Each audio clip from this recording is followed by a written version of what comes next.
శ్రీరామచంద్రాయ నమః. శ్రీ సీతారామాభ్యాం నమః. శ్రీమద్ వాల్మీకి రామాయణము సుందరకాండము 17వ సర్గము. సీతను గాంచి హనుమంతుడు ప్రసన్న మనస్కుడగుట. ఇంతలో కలువలతో సమానమైన కాంతిగల నిర్మల చంద్రుడు నీలముగానున్న జలములయందు హంస ప్రవేశించినట్లు స్వయముగా స్వచ్ఛమైన వినీలాకాశ పశ్చిమ భాగమును జేరెను. నిర్మల కాంతులతో విలసిల్లుచున్న చంద్రుడు తన ప్రభలతో సహాయపడుచున్నవానివలే చల్లని కిరణములతో ఆ మారుతిని సేవించెను. పిమ్మట హనుమంతుడు బరువుతో నీటిలో కృంగిపోవుచున్న నావవలే శోకభారముతో కృంగిపోవుచున్న పూర్ణచంద్రాననయగు సీతాదేవిని గాంచెను. వాయుసుతుడైన హనుమంతుడు సీతాదేవిని స్పష్టముగా చూడగోరి దృష్టిని అటు ప్రసరింపజేసెను.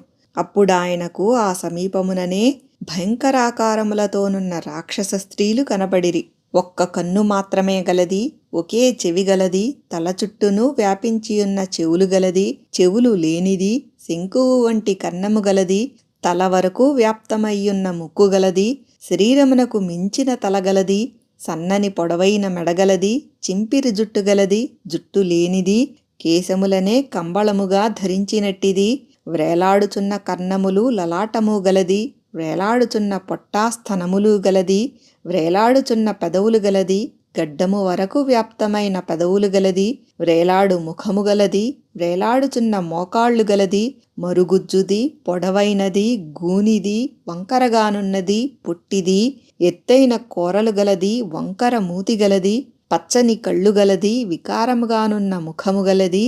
ఇట్టి రాక్షస స్త్రీలను మారుతిగాంచెను.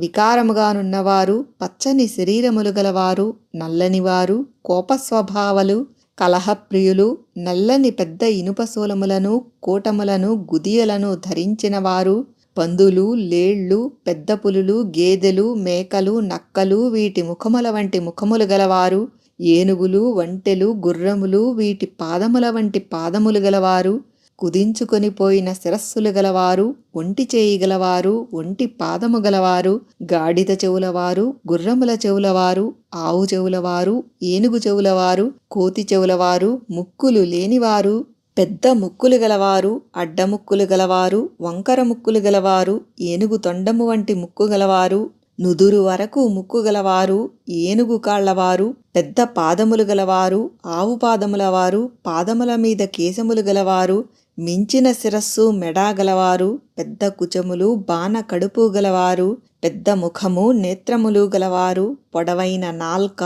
గోళ్ళు గలవారు, మేఘముఖములవారు, ఏనుగు ముఖములవారు, గోముఖములవారు, సూకర ముఖములవారు, గుర్రములు, ఒంటెలు, ఏనుగులు వీటి నోళ్ల వంటి నోళ్లు గలవారు, ఈ విధముగా భయంకర రూపములు గల రాక్షస స్త్రీలను హనుమంతుడు గాంచెను. శూలములను, ఇనుప గుదియలను చేతబట్టియున్నవారు, కోపముఖములు గలవారు, కలహప్రియలు, కోరలు గలవారు, పొగబారిన జుట్టు గలవారు, వికారముగానున్న ముఖములవారు అయిన రాక్షసీ గణములను అతడు చూచెను. ఆ స్త్రీలు నిరంతరము మద్యపానము చేయుచుండిరి. మాంసభక్షణము పైనను సురాపానముల మీదను వారికి మక్కువ ఎక్కువ.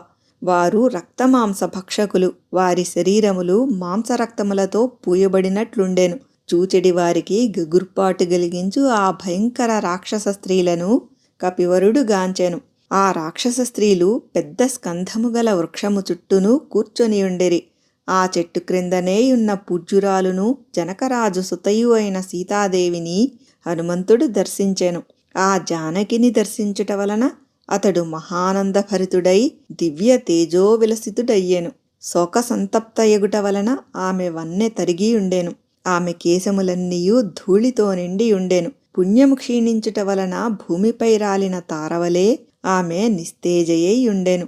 పతివ్రతాధర్మములను పాటించుచు ఉత్తమ శీల సంపన్నయే అయ్యున్నను భర్త దర్శన భాగ్యము లేకపోవుటచే ఆమె దీనురాలయ్యుండెను.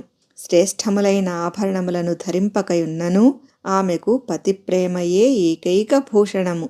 రావణునిచే అపహృతయై ఆత్మీయులకు అనగా రామలక్ష్మణులకు దూరమై ఒంటరిగానున్న సీతాదేవి సింహముచే అడ్డగింపబడి తోటి గజయూధములకు దూరమై ఏకాకిగా చిక్కుల పాలైన ఆడు ఏనుగువలే ఉండెను. ఆమె వర్షాకాలమునందు శరత్కాల మేఘములచే కప్పబడిన చంద్రరేఖవలే ఒప్పుచుండెను. ఉద్వర్తనాది అనగా నలుగుబెట్టుట మొదలగు సంస్కారములు లేనందున ఆమె రూపము తీగలను సరిచేయని అనగా శృతి చేయని వీణవలే శోభావిహీనమై ఉండెను. ఆమె రాక్షస స్త్రీల మధ్యనున్నను ఆమె మనస్సు శ్రీరామునియందే లగ్నమైయుండుట వలన వారి మాటలు ఆమె చెవికెక్కుటలేదు. అశోకవన మధ్యముననున్నను ఆమె శోకసాగరమున మునిగియుండెను. అచ్చట రాక్షస స్త్రీలచే పరివృతయై గ్రహములచే చుట్టబడిన రోహిణివలెను పుష్పములు లేని లతవలెను నిస్తేజమయ్యున్న సీతాదేవిని ఆ మారుతిగాంచెను. ఆమె శరీరము మలినముతో గూడి శోభావిహీనమయ్యున్నను సహజ లావణ్య ప్రభావమున బురదతో నిండిన తామర తూడువలే తేజరిల్లుచుండెను. నలిగి మలినమైన వస్త్రమును దాల్చినదై లేడిపిల్లవలే బిత్తర చూపులు గల ఆ సీతాదేవిని ఆ వానరోత్తముడు వీక్షించెను. రాక్షస స్త్రీల మధ్య దీనవదనయై ఉన్నను ఆమె తన భర్తయైన శ్రీరాముని పరాక్రమమును బాగుగా ఎరిగినదగుట వలన ధైర్యముతో ఎవ్వరికిని తలవంచనిదై ఉండెను. చక్కని నేత్ర సౌందర్యము గల సీతాదేవిని ఆమె శీలమే రక్షించుచుండెను. మనోహరమైన చూపులతో ఒప్పుచూ భయముతో అటునిటు చూచుచున్న ఆడు లేడివలే ఉన్న ఆ సీతాదేవిని హనుమంతుడు తిలకించెను. ఆమె తన వేడి నిట్టూర్పులచే చిగుళ్ళు తొడిగిన వృక్షములను కాల్చివేయుచున్నట్లుండెను.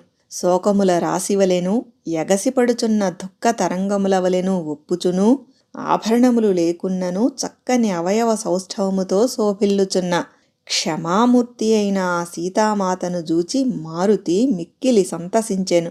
అందమైన కన్నులు గల ఆ సీతాదేవిని జూచుట తోడనే ఆ హనుమంతుని నేత్రముల నుండి ఆనందాశ్రువులు స్రవించెను. పిమ్మట ఆంజనేయుడు రాముని స్మరించి ఆయనకు అంజలి ఘటించెను. సీతాదర్శనముతో ఆనందభరితుడై రామలక్ష్మణులకు నమస్కరించి ఆ మహావీరుడు ఆకుల చాటున దాగికొని ఉండెను. వాల్మీకి మహర్షి విరచితమై ఆదికావ్యమైన శ్రీమద్ రామాయణమునందలి సుందరకాండమునందు ఇది 17వ సర్గము.